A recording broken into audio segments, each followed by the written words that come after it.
Hey, it's Justin Harvey. Thanks for tuning into the Anesthesia and Pain Management Success podcast. With APM Success, we take a close look at important topics pertaining to business, practice management, personal finance, and careers for anesthesiologists and pain management physicians. We work hard to take your critical questions straight to the experts. Thanks for listening. Hello and welcome to episode 180 of Anesthesia Pain Management Success. I am once again reaching into the orthopod pool, and I have a special guest today, Dr. Scott Sigman, joining us. Welcome, Dr. Sigman.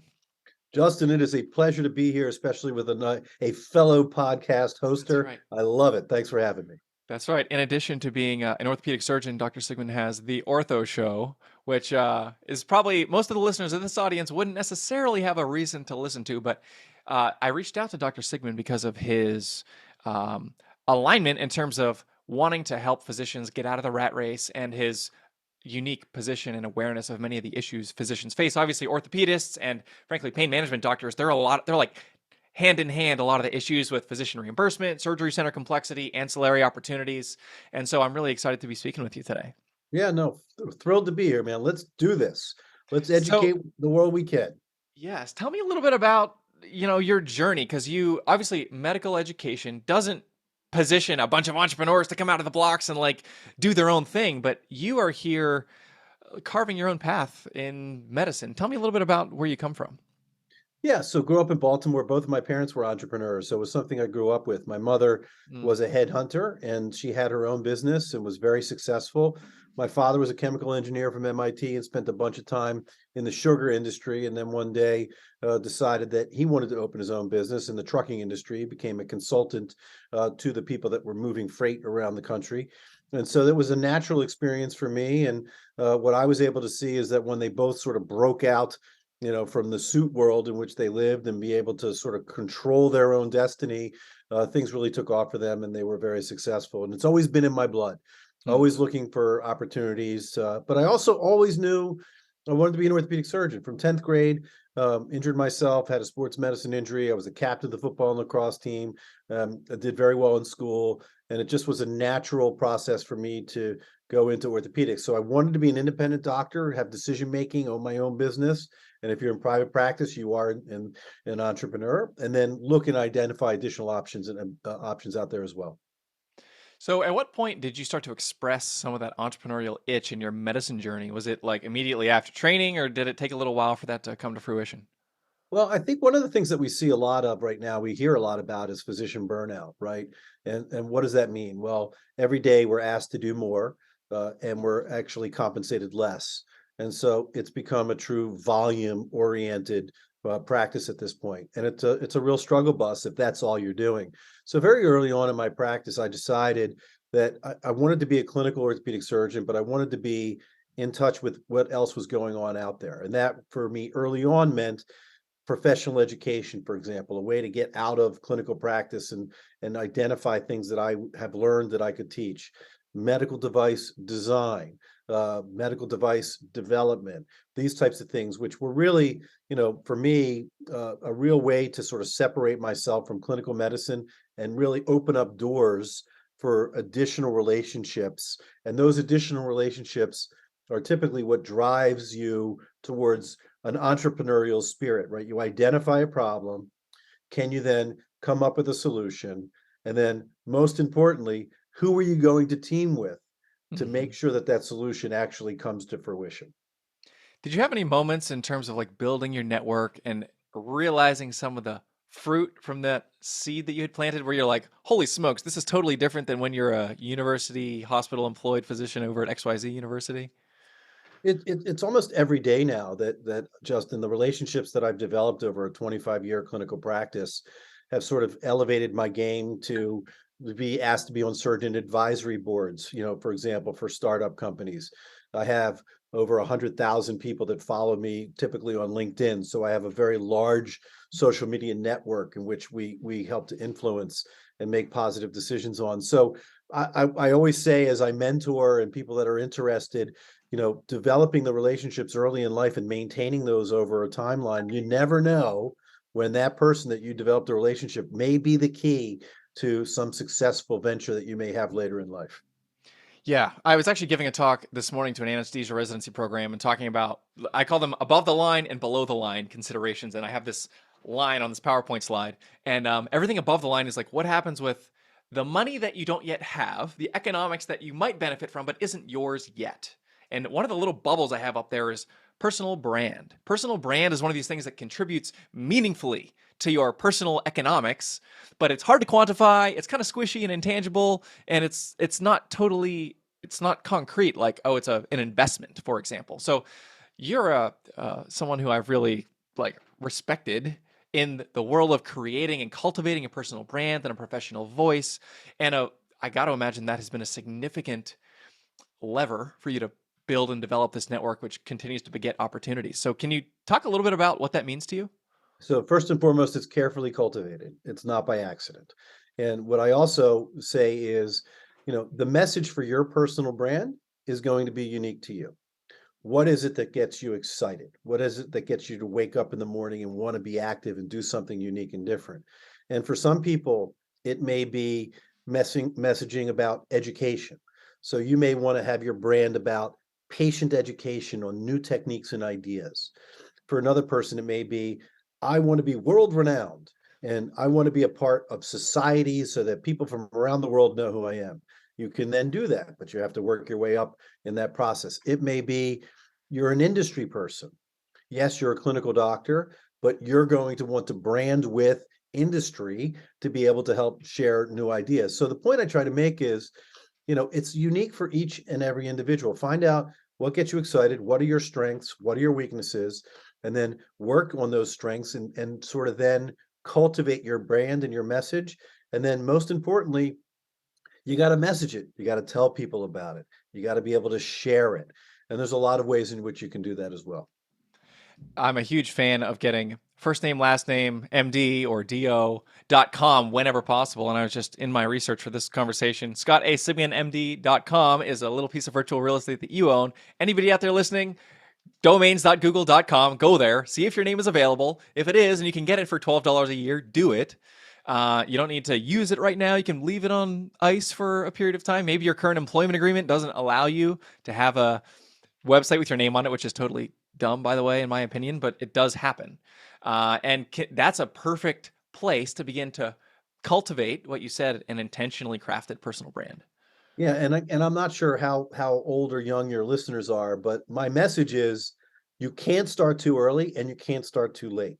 Yeah, So, if you are literally a medical student or a resident, you should be building your reputation and your brand immediately. Do an Instagram, get your Instagram site, get onto LinkedIn to identify and who the people that you want to be a part of. And if you're that 60-year-old guy that's just like, I'm not done yet and I want to make a difference, you can do it then too. You can make changes to get yourself excited to wake up in the morning by trying new ideas. absolutely. Could not agree more. And I'm walking, talking proof of this too, because, 3.5 years ago, I had some friends saying, you need to start a podcast, Justin. And I was thinking, what am I going to say that people aren't already saying out there? And here I am 180 episodes later, and I tell people unequivocally it's the best professional thing I've ever done, just because it allows for conversations like this one. Yeah, you get to meet amazing people no matter what. You always become smarter. You always take away more than what you bring. You got a Yes. great voice. You got a great attitude. I love it. You're short and succinct on your questions. So you're a great podcast host. And Thank you. most importantly, you never know how your guests are going to be, though, right? That's the Yes. problem, Justin. You bring Yeah, people on. Sometimes they don't know the rules. So, that's but right. this so far is going fantastic. Excellent. Why don't you give our listeners a sense of like what your day to day or week to week looks like? Because right now you're in sunny San Diego. I see the sun streaming in through the background there. But how much time are you in the OR? How much time are you consulting? And what else do you have going on?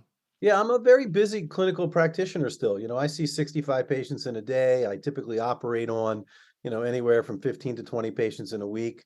But my day starts early. I get up at around 5 o'clock. Got to go walk Obi, who's my dog, who has unsolicited love for me regardless. Doesn't ask for DoorDash money or anything else like my other kids do. So we take care of Obi early on in the morning, and then we start getting stuff done. I exercise every day. I think it's super important to, you got to keep yourself healthy. You can help yourself so you can help others.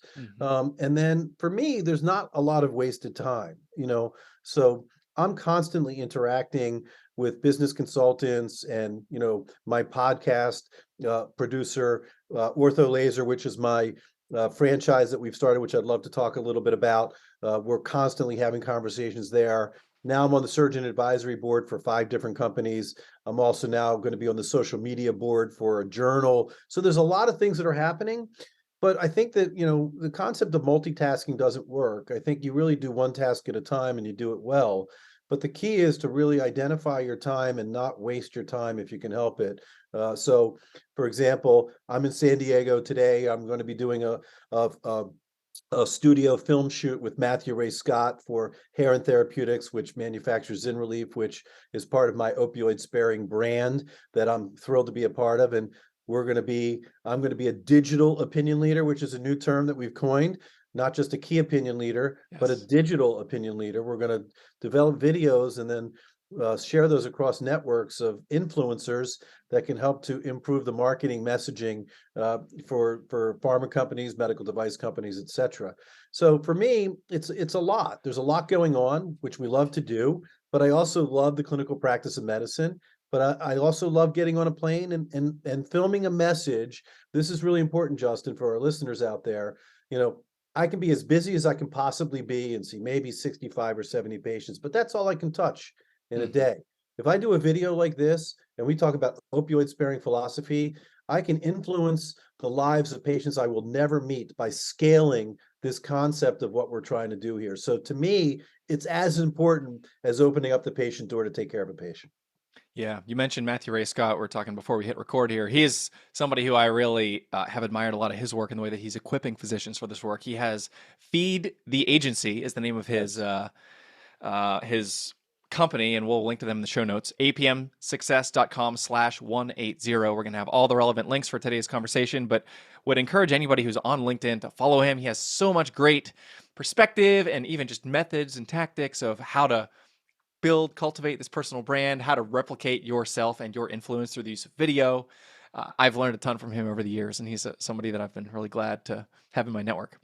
We have an exciting project coming up while we're talking about Matthew again. Matthew and I are teaming up for a master brand physician class. So for this exact stuff that we're talking about, right? You're 50 years old, you're in clinical practice, you're not thrilled with where you are right now. You want to develop the ideal patient, but yet you're having a hard time communicating and finding them. Well, our physician master brand class is going to be an on-demand as well as online course where literally we're going to teach you that stuff. We're going to go over the nuts and bolts of exactly how you develop a brand, exactly how you develop a message. We're going to bring in special guest stars that are really fantastic mentors in their space within this. So we're really excited about that project. So if you're following Matthew and I on LinkedIn, keep an eye out. There'll be some more messaging about that. Awesome, and we'll link to that in the show notes too. That's another area that I do see, in the ongoing mission to give physicians as much autonomy and as much power of self-determination as possible, being able to find the right patients and allow them to find you without significant incremental effort on your part or cost. That's one of those things. It's like starting a podcast. I mean, it doesn't happen in a day, but over 3 years, all of a sudden you've got a 3-year head start over any other physician in your market, and it can be a really powerful thing over time. Yeah, I mean, the traditional money pit of marketing has never really been attractive to doctors. It's also something that they've been sort of told, especially as old guys, that you really shouldn't do that anyway, right? Just go put your shingle out on the door, go talk to your primary cares in the local area, and sort of wait for patients to come and see you. Do some Yeah. fractures, some other stuff you don't want to do, and then 15 years later, you built up critical mass and you have this amazing practice. But you don't have to wait, you don't Yeah. have to do that. I mean, you can market to your patients. One of the things that I love to say is that it gives me the great satisfaction as I'm going to open up my next patient door. As I open it, I know that that patient sought me out. They're in the chair because they want to see the fro, because of the rotator cuff that I do, because the opioid sparing that I do, or the type of ACL that I do. So now I'm not having to have this whole I've half the battle's done. They're there because they want to see me already. And now we can sit down, I can educate them, and then we come up with a negotiated settlement about what we're going to do to heal them. And if you're wondering why they're coming to see The Fro, you can take this opportunity to subscribe to the YouTube channel and you can see what Dr. Sigmund is talking about. Hashtag follow the fro. That's one of There you my go. brands that has grown upon itself for sure. It just rolls off the tongue. It does. It really does. I'd love to hear about ortho laser, and this is a big topic. And there's so much complexity to a clinical approach with a franchise model and the science behind it and the business. So tell us the story of where did ortho laser come from? So ortholaser was truly born out of my desire to have an opioid sparing philosophy in orthopedic surgery. So it was about 2012. I'll never forget it. My wife is a florist, and there were 5 kids from our local high school that had died of opioid overdose in 2012 from the same high school class. It was devastating, and I sort of looked around and I'm like, "What are we doing?" Right? This was right in the era where Purdue was going big time with their advertisements and marketing of opioids as being inexpensive and really minimally addictive, which we all know couldn't be further from the truth. And so that was about the time where liposomal bupivacaine came out, which is the first long-acting anesthetic that was truly an opioid alternative option. So I was a very early adopter in that, and then it just sort of grew, and I wanted to educate as many people as we could. And was from that around 2018, I was approached about the laser as an alternative source of pain and inflammation, and I really did a deep dive. I was like, this is really interesting. I brought it into my office. We used it, friends and family. It was really working. I said, this is great. And then this is an all too familiar story for your listeners out there that are part of a group practice. I was railroaded out of my office about 3 months later. What is this? We've never heard of it. Why is it in our office? This is not something that's been taught in medical school. How could you be doing this? This is, you're a snake oil sales. It went on and on. So I was like, you know something? I get it. Okay. And as a general rule in life, as an entrepreneur, when somebody and a lot of people are telling you that your idea is a bad one, it's probably a good one. And so I did not look back and I opened up my own center. I bought 3 lasers and I said, look, this is a modality that shouldn't be in an expensive medical practice that has overhead through the roof because it runs through insurance and HR and benefits and all those things. It should be an isolated center where all we're doing is laser, minimizing overall cost. And then the laser manufacturer and the distributor caught wind of what I was doing, came in, saw my center. 2 weeks later, we went to Panera, pulled out a napkin, and we wrote down the concept for the ortho laser franchise.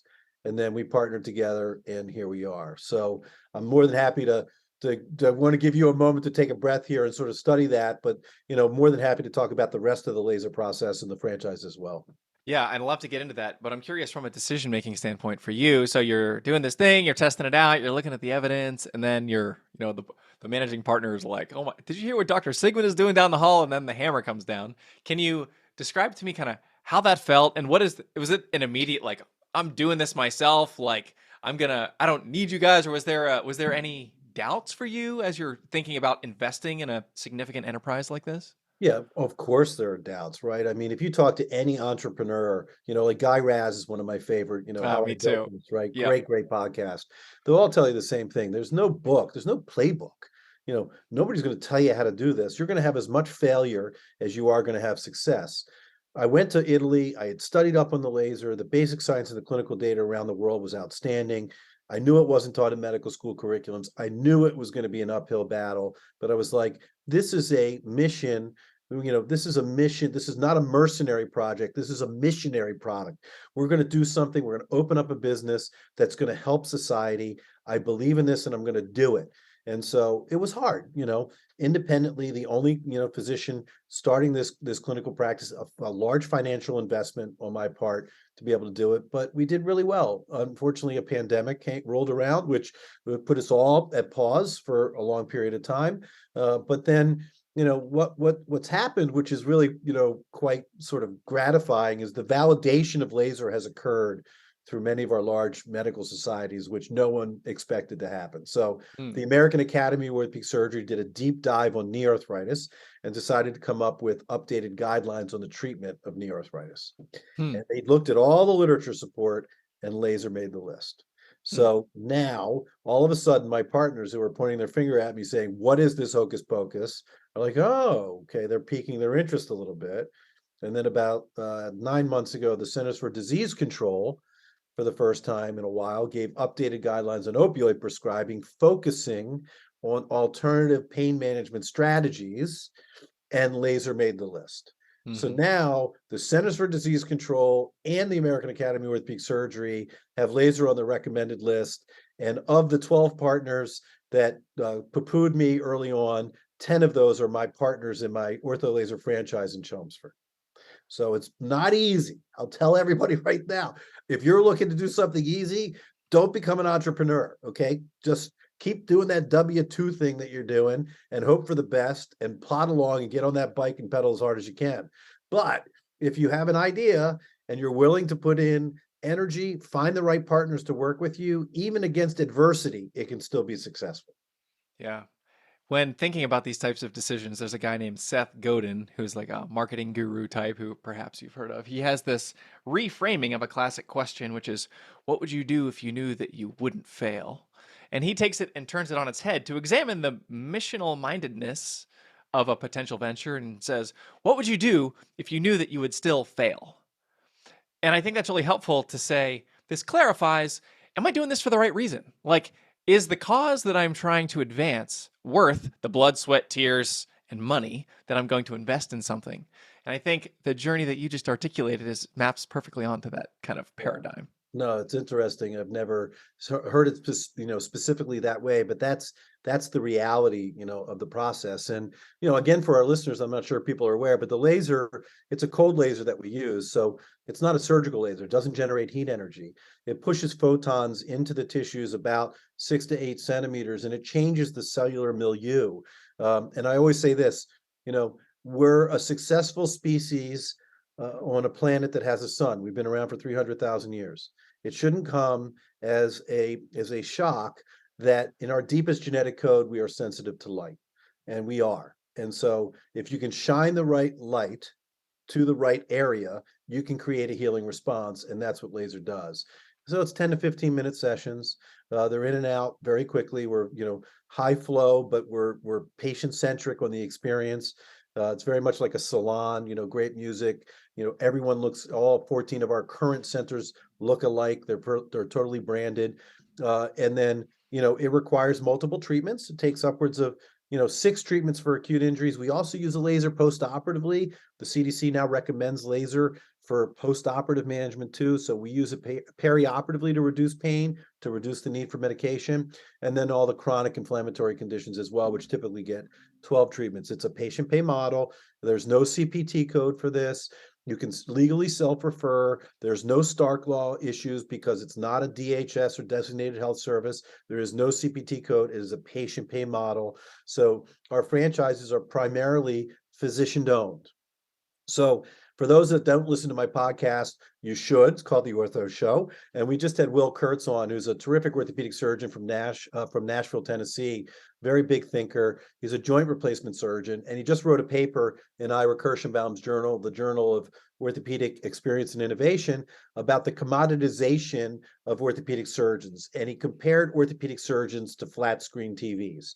He's like, 20 years ago, you bought a flat screen TV and you had to spend a lot of money, but the quality was really cool and it was great. And then what's happened now? You can go into Walmart and buy a flat screen TV for $200.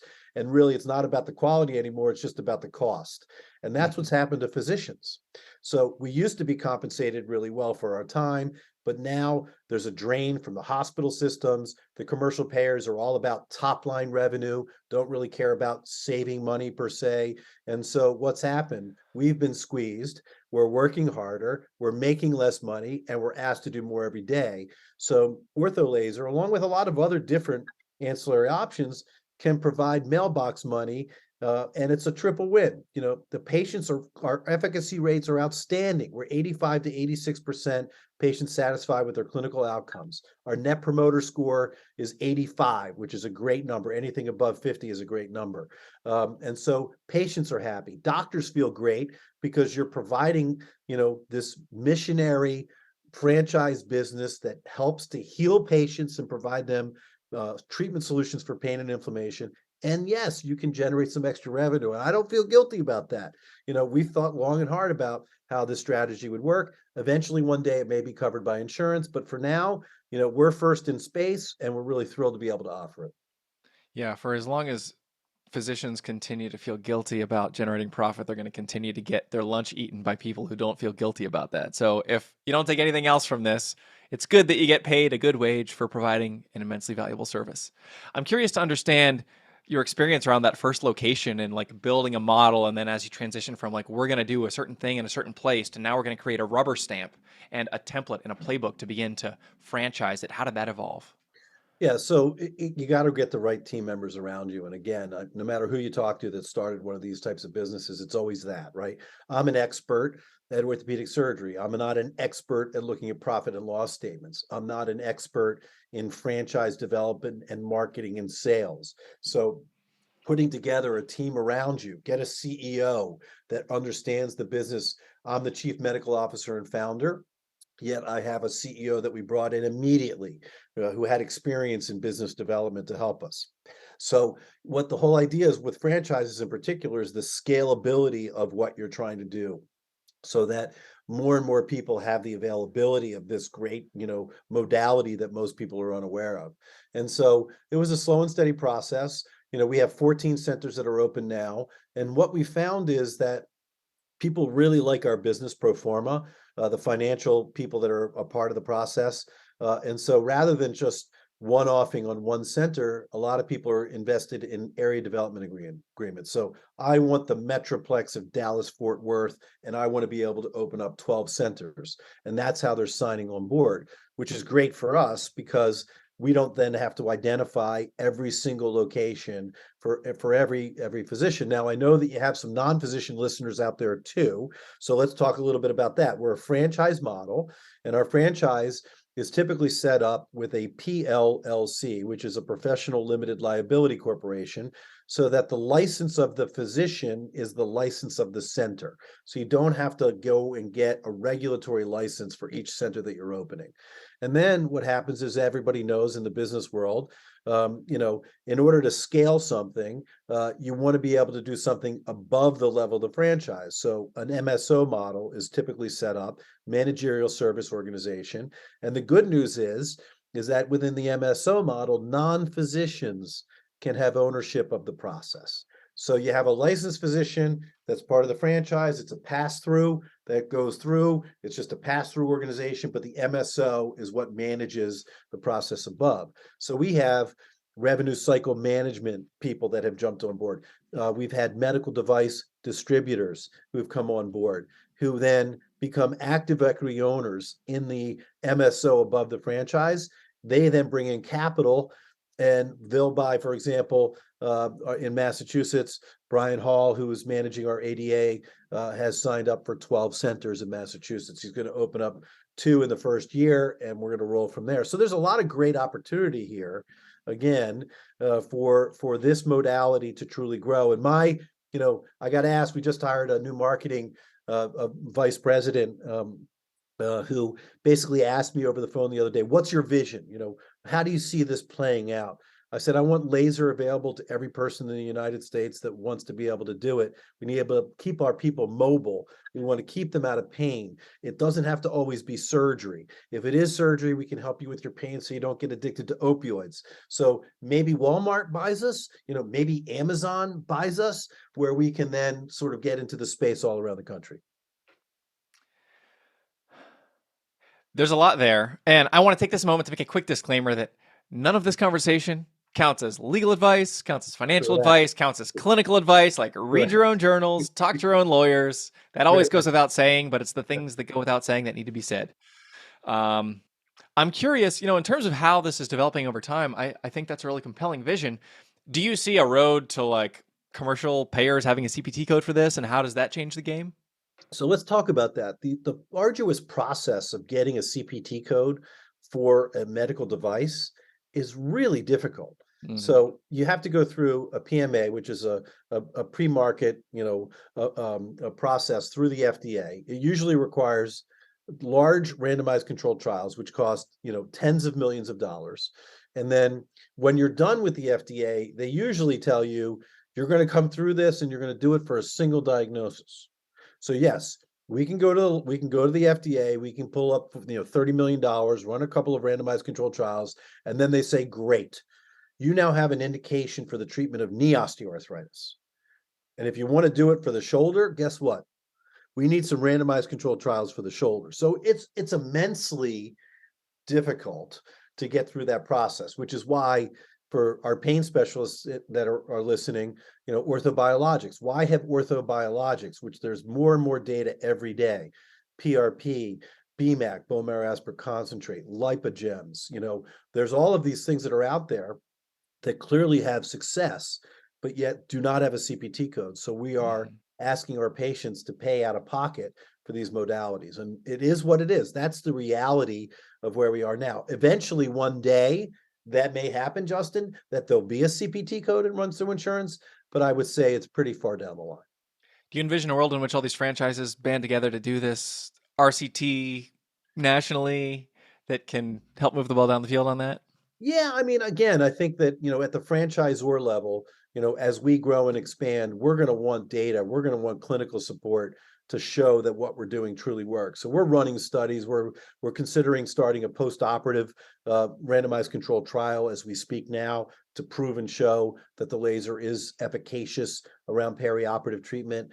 But again, I mean, that's a long way down the line. I think that would it be nice to have laser as a commodity around so that it's affordable for most patients to be able to do? Yeah, that's where we'd like to be. But more and more things are not covered by insurance these days rather than being covered by insurance. So patients are used to it. They're familiar with the concept. Yeah.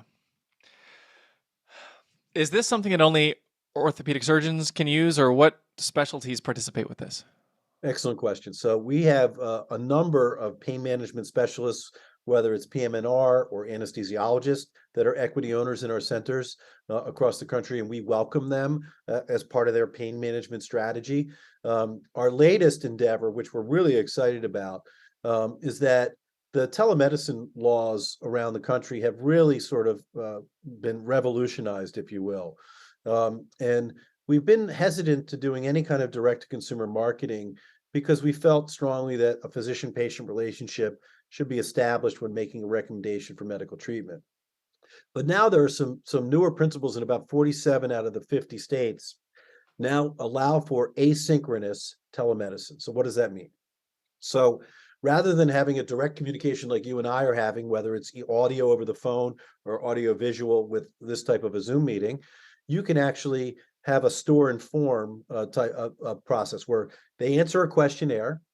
The questionnaire then gets forwarded to a clinician, nurse practitioner, physician assistant, or doctor who reviews the questionnaire and says, yes, you meet the criteria to be able to have laser.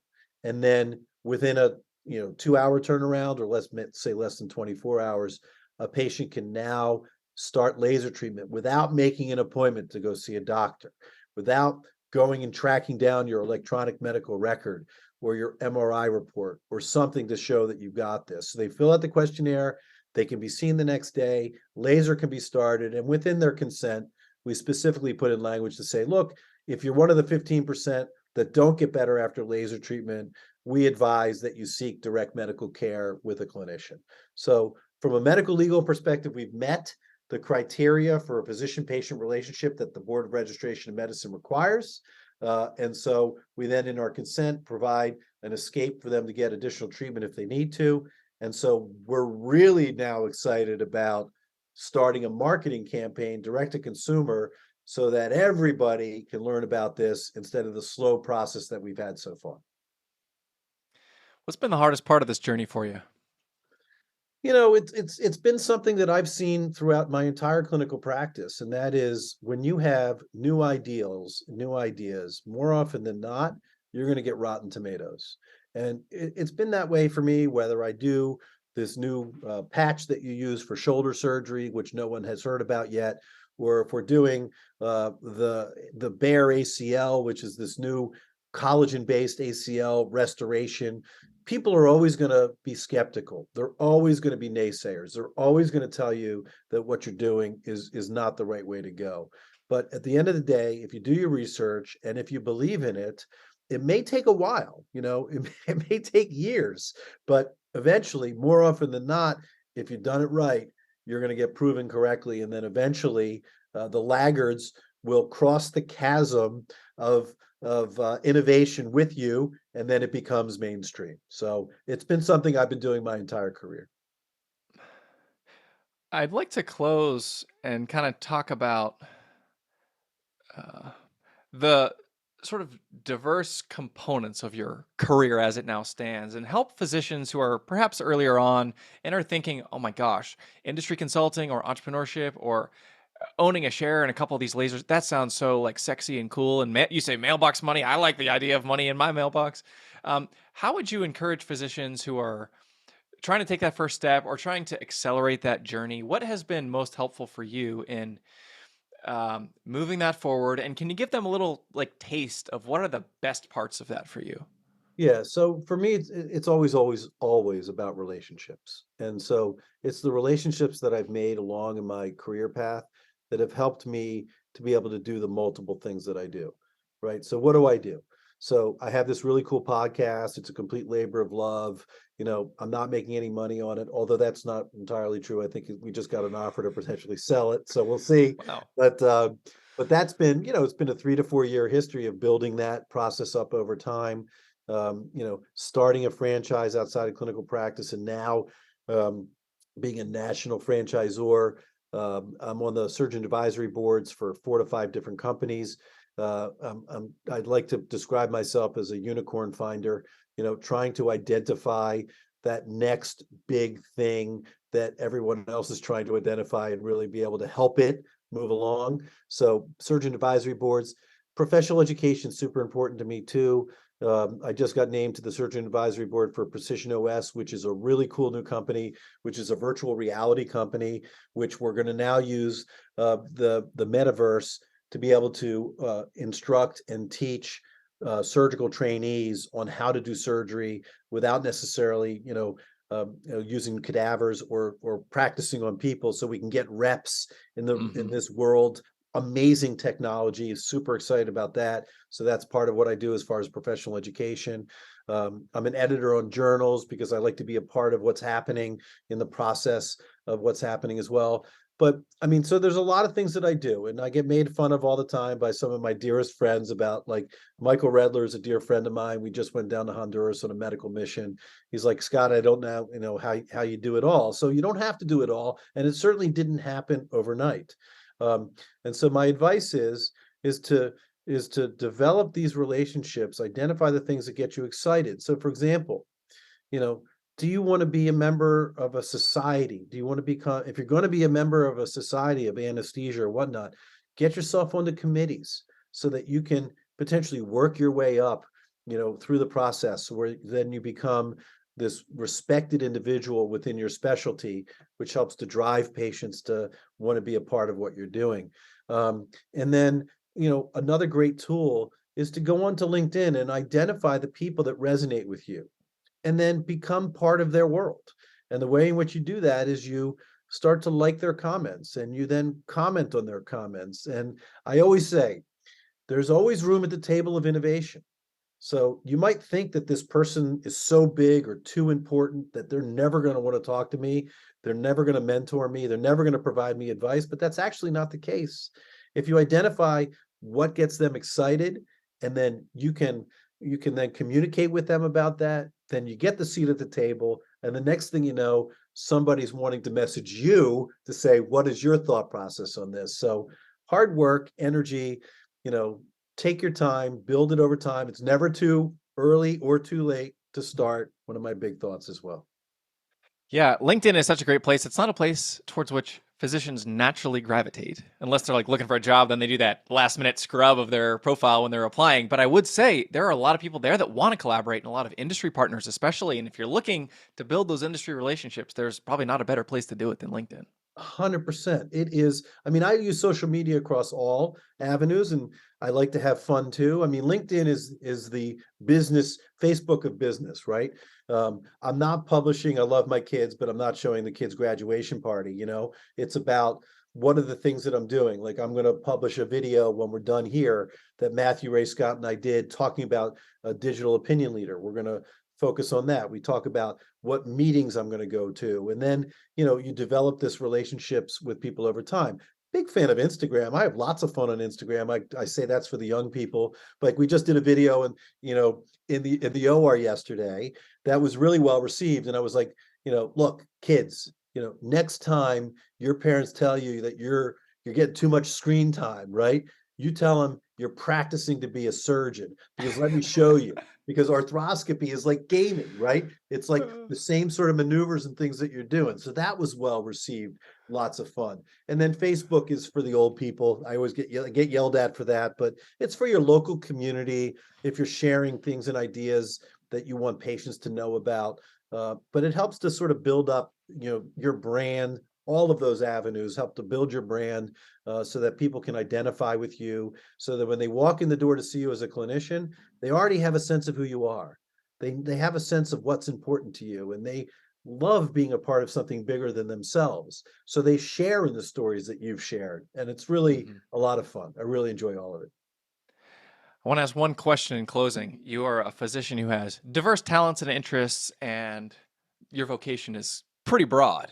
I'm curious if there's a time you can think of, whether it's a patient encounter, a business pursuit, maybe like something with launching ortho laser and scaling it, where you felt in that moment a real connection to the vision that you have for yourself, to the mission that you as a physician are trying to espouse, and you felt like this is what I'm like living into the successful life for me right now. Yeah, there's been a few moments, and most of them have been relatively recent. There's an implant that I use called the Regeniten implant, which I started using about 8 years ago. I call it the cow patch. They get mad at me because it's made out of bovine cartilage. It's like a patch that goes over the rotator cuff.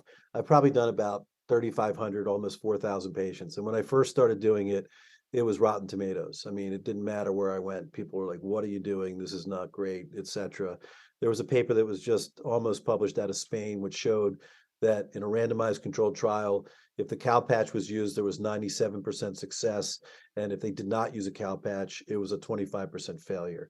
So those are the things, those moments in time when you've been swimming upstream, Mm, that people have been cynical, that people have been against your thought process, and then you get this validation of your thought process over time. The same thing happened for us for the American Academy of Orthopedic Surgery and the Centers for Disease Control. And my friends were all the same. They're like, they also call me Siggy. They're like, Siggy, who did you call? You're like, how did you make that happen? And I said, I didn't call anybody. I'm like, this is what I'm trying to tell you. I did the research. This the stuff science works. stands on its own. It's transparent. You just have to, Yeah. the people that drive me the bonkers the most are the ones that say no.